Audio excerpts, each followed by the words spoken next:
My family wanted to abort me for being a girl and treated me like trash for 28 years, but when my brother destroyed his life, he showed up crying, begging for my baby to carry his last name to save his legacy.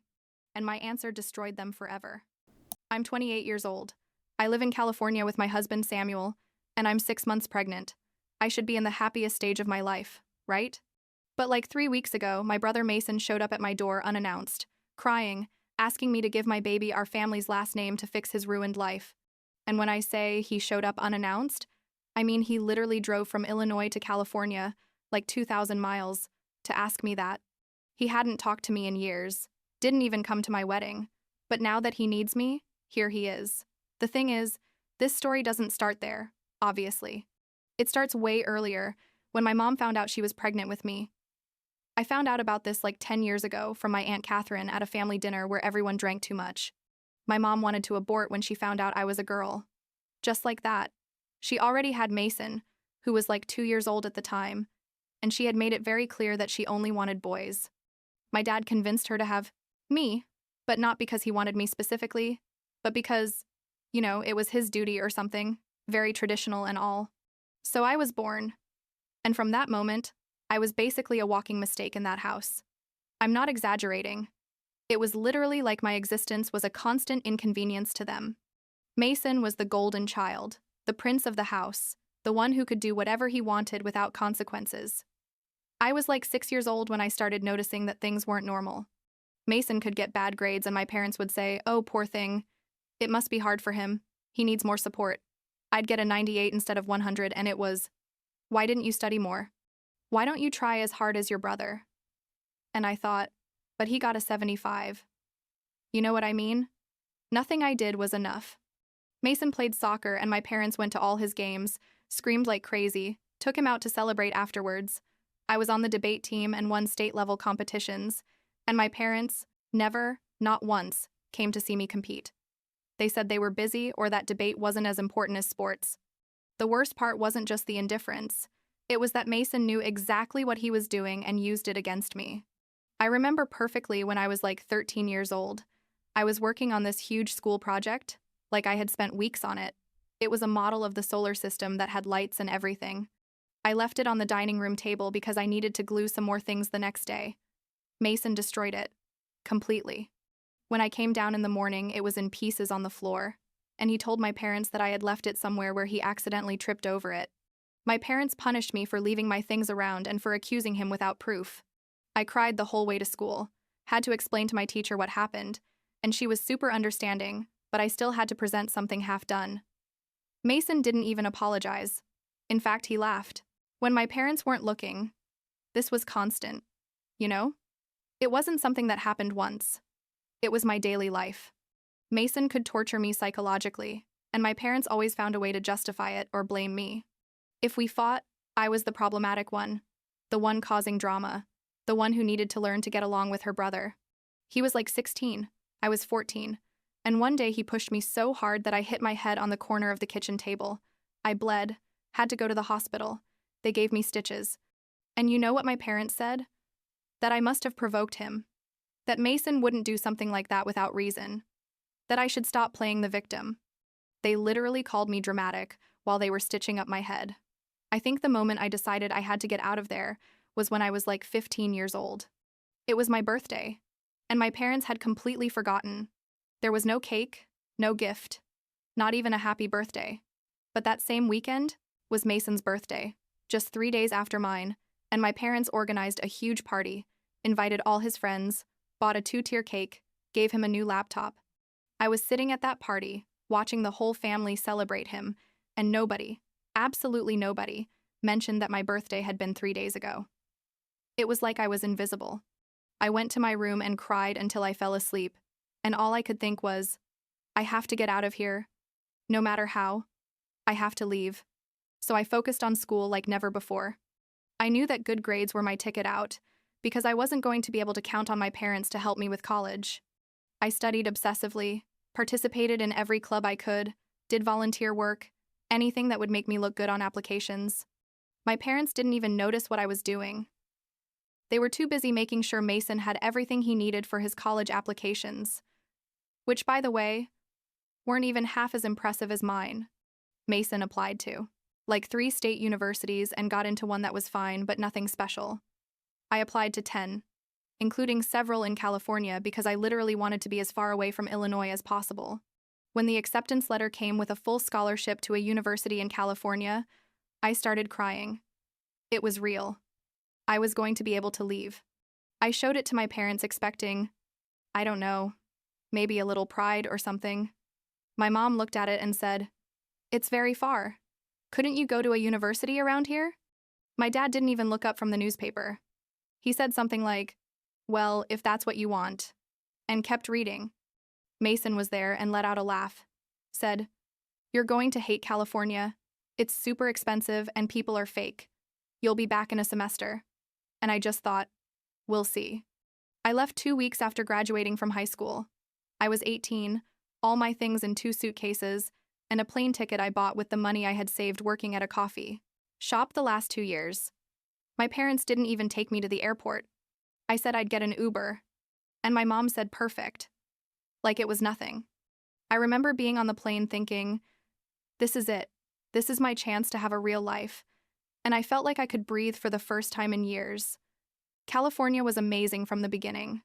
I met Samuel my first semester in an intro to psychology class.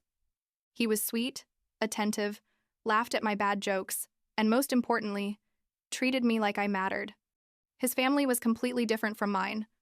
Like the first time I went to his house for Thanksgiving, his mom hugged me and told me she was happy to meet me. And I almost started crying because nobody had made me feel welcome like that in my life. Samuel's family became my real family. You know what I mean? They came to my presentations, celebrated my achievements, asked me how I was doing for real, not just out of courtesy. Meanwhile, in Illinois, my family continued in their bubble where Mason was perfect, and I was the problematic daughter who had left to make them look bad. I called my parents every 2 weeks at first, trying to maintain some kind of relationship, and the conversations were always the same. How's Mason?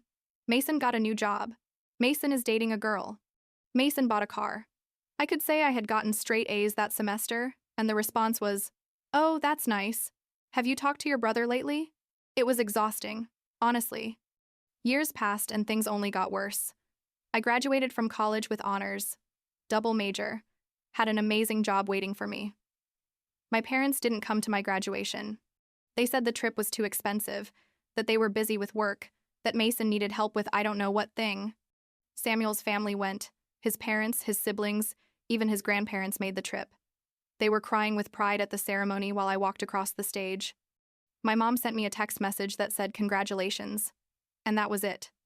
Not even a call. 2 years later, Samuel proposed to me. It was perfect.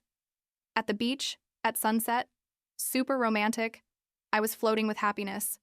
I sent photos to the family chat, all excited, saying I had gotten engaged. The chat went silent. Literally, nobody responded for 3 days. Finally, my mom put a thumbs up emoji, and that was it. No congratulations. No we're happy for you. Nothing. Mason didn't even react to the message. I was devastated, but Samuel reminded me that his family was super excited for us, and he was right. They organized a huge engagement dinner and invited all their friends to celebrate us. We planned the wedding for the following summer. I sent the invitations months in advance, called my parents personally to make sure they knew the date and place. They said yes, that of course they would go, that they wouldn't miss it. A week before the wedding, my mom called me. She said that Mason had told her I had been very rude to him on the phone, that I had made them feel unwelcome, that basically it was obvious I didn't want them there. I was in shock, because none of that had happened, but she had already decided it was true. She told me she had thought a lot about this and believed it was better if they didn't go to avoid drama. I begged her, literally begged her, told her none of that was true. Please come. It's my wedding. She said they had already made the decision and hung up. I got married without my parents, without my brother, without anyone from my side of the family, except my cousin Taylor, who came because she is a good person and has always been there for me. It was beautiful anyway. Samuel and I were happy. His family supported us completely. But I'm not going to lie. It hurt. It hurt to see all those empty seats where my family should have been. It hurt not to have my dad walk me down the aisle. It hurt not to have my mom help me with the dress. I cried in the bathroom before the ceremony, and Samuel's mom found me and hugged me and told me she would be there for me always. And that helped, but it didn't take away the pain. After that, I practically stopped trying with my family. What for? It was already clear that I was never going to be enough for them, that I was never going to matter as much as Mason. I focused on my life, on my marriage, on my career. I was fine, or at least that's what I told myself. Taylor kept me informed about what was happening in Illinois because she rents a room at my parents' house, so she saw everything. She told me that same year my parents organized a giant wedding for Mason, paid for everything, like they spent like $50,000 on the complete wedding. They bought him a house as a wedding gift. A whole house. They didn't give me a plate for my wedding, but they bought Mason a 3-bedroom house in a good neighborhood. Taylor sent me photos of everything, not to hurt me, but because she thought I should know the truth about how things were. Mason married Danielle, who seemed like a good person, honestly. Taylor told me that Danielle tried to contact me once, but Mason forbade it. Told her I was problematic, and it was better to keep distance. Like 2 years passed where I basically didn't know anything about them. I was happy that way, honestly. Samuel and I were building our life, traveling, enjoying being together, and then we decided we wanted to have a baby. I got pregnant like 10 months ago. It was planned. We wanted this. We were excited. I didn't tell my family anything at first, but Taylor found out through social media and congratulated me. She was the one who told me what was happening with Mason and Danielle. Turns out they had been trying to have children for like a year and a half and nothing worked. They went to the doctor and discovered that Mason has serious fertility problems, like the kind that basically means he's never going to be able to have biological children. They can adopt or look for other options, but children that are genetically his, I'm not going to happen. Taylor told me that my parents went crazy with this news. They're obsessed with biological grandchildren, with continuing the family name, with all that old ridiculous thing. Suddenly, Mason went from being the perfect son to being a massive disappointment. My parents told him to his face what was the point of investing so much in him if he couldn't even give them grandchildren. They told him he had to fix the situation, to look for treatments, to do whatever was necessary. Mason tried everything, spent thousands of dollars on fertility treatments, and nothing worked. Danielle was destroyed because my parents blamed her too, even though the doctors had confirmed the problem was Mason's. Like 4 months ago, my parents gave Mason an ultimatum. They told him that if he didn't find a way to give them a biological grandchild with the family name, they were going to cut off all financial support. And when I say all, I mean they were still paying part of his house, mortgage, had bought his car, paid his health insurance. Basically, Mason had never been financially independent because my parents took care of everything. The threat was real, and Mason was desperate. Then he found out through Taylor that I was pregnant. And this is where things get completely insane. Mason decided that the solution was for me to give my baby our family's last name instead of Samuel's last name. His logic was that technically the baby would be his biological nephew, that we would share DNA, and that if the baby had the family name, that would be enough to appease my parents, and they wouldn't cut him off financially. When Taylor told me this over the phone, I laughed because I thought she was joking. But no, she was completely serious. 3 weeks ago, on a Saturday morning, someone knocked on my door. Samuel was at work. I was alone. 6 months pregnant, in pajamas. I opened the door, and there's Mason. I hadn't seen him in person in like 5 years, and there he was, on my porch, in California, looking terrible, like he hadn't slept in days. He tells me, "I need to talk to you. It's urgent." And I'm standing there like, "What are you doing here? How do you know where I live?" And he tells me that Taylor gave him my address, that he drove from Illinois, that he needs a huge favor. I let him in because, I don't know. I guess part of me still had some compassion for him despite everything. He sat in my living room and started crying. Really crying, like sobbing, saying his life was ruined, that mom and dad hated him now, that Danielle was suffering, that he didn't know what to do. And then he dropped the request on me. He told me, "I need your baby to have our last name. I need it to be officially part of the family. It's the only way for mom and dad to forgive me and not cut me off." I told him he was crazy, that my baby was going to have Samuel's last name, that there was no reason for it to carry the last name of a family that had treated me like garbage my whole life. And he tells me, Please, Chloe. You were always the strong one. You always knew how to take care of yourself. I'm not like that. I need mom and dad. I can't do this without them. I couldn't believe what I was hearing. I told him, Are you hearing yourself? My whole life, they made me feel worthless. You made my life impossible. Nobody came to my graduation. Nobody came to my wedding. And now that you need me, you want me to hand over my son to that family's last name to save your ass? Mason started getting angry, told me I was being selfish, that he defended me when our parents talked bad about me, that I should be grateful he was giving me the opportunity to be part of the family again. That made me explode. I yelled at him everything I had kept inside for years. I told him that he never defended me, that he was the worst of all, that he destroyed my project when I was 13, that he pushed me and split my head open, that he laughed when my parents punished me, unjustly, that he convinced my parents not to come to my wedding with lies. I told him that if he was suffering so much from the lack of our parents' support now, to imagine what it was like for me to live like that my whole life. I told him that my baby was going to grow up knowing what real love was, real family, and that never, ever, would he carry the last name of people who wanted to abort me before I was born. Mason started crying harder, saying I didn't understand, that it was different for him, that he had grown up with expectations. And I told him, Exactly. You grew up with love and expectations and support. I grew up with rejection. So now live with the consequences of the fact that mom and dad are horrible people who only loved you for what you could give them. I asked him to leave my house. He left.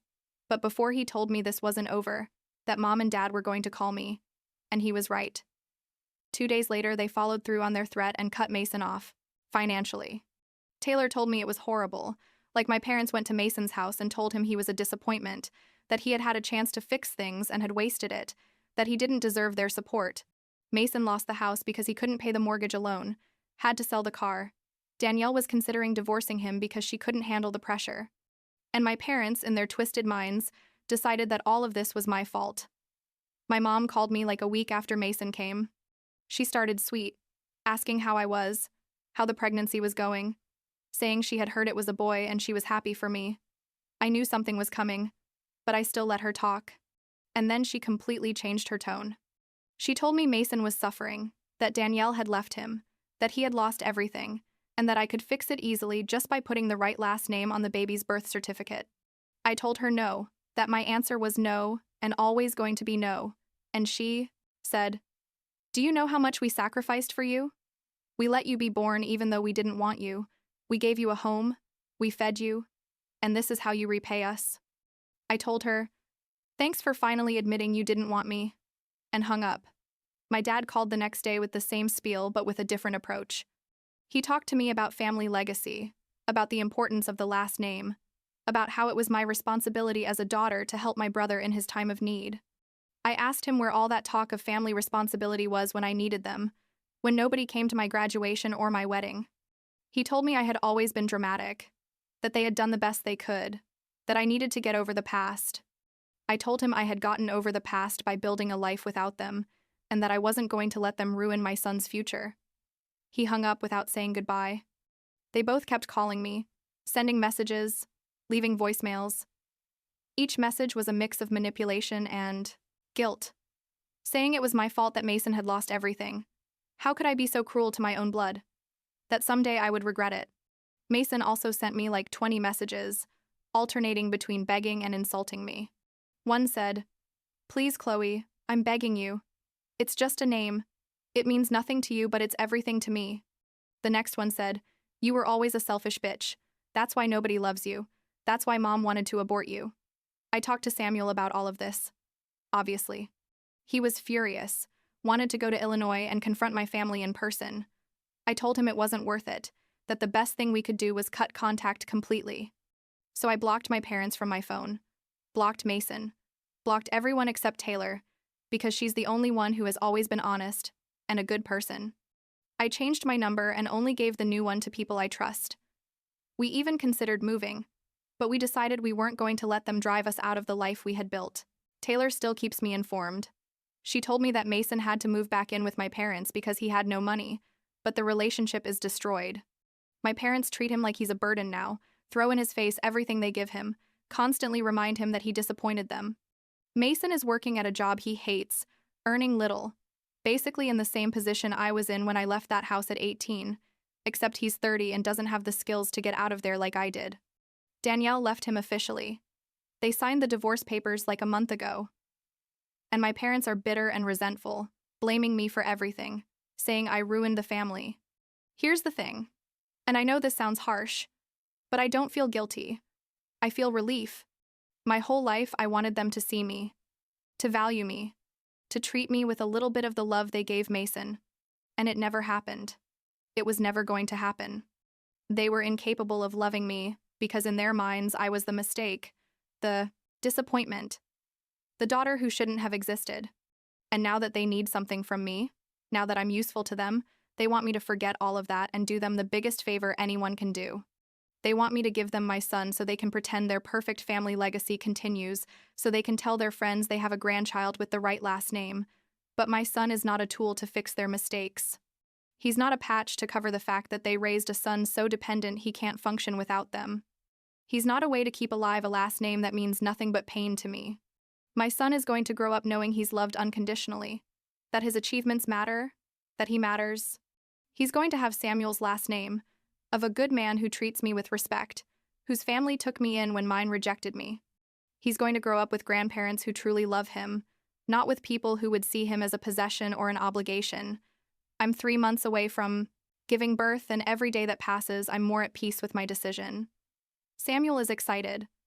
We already set up the baby's room. We have everything ready. His parents are coming to stay with us the first few weeks to help us. Nobody from my biological family is going to meet my son, not until they can treat him with the love and respect he deserves.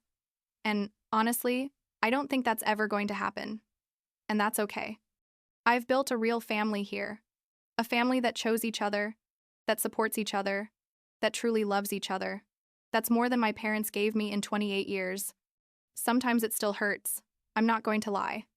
There are moments where I think about how it would be if things were different. If my parents could see beyond their obsession with having the perfect son. If Mason could admit the damage he did to me. But then I remember everything. Everything I lived through. All the times I cried because I felt invisible. All the times I begged for a little attention or love. And I remember that I don't owe them anything. That my loyalty is to my own family now. To Samuel and our son who's on the way. This is my life now, and I built it myself without their help, so I definitely don't need their last name.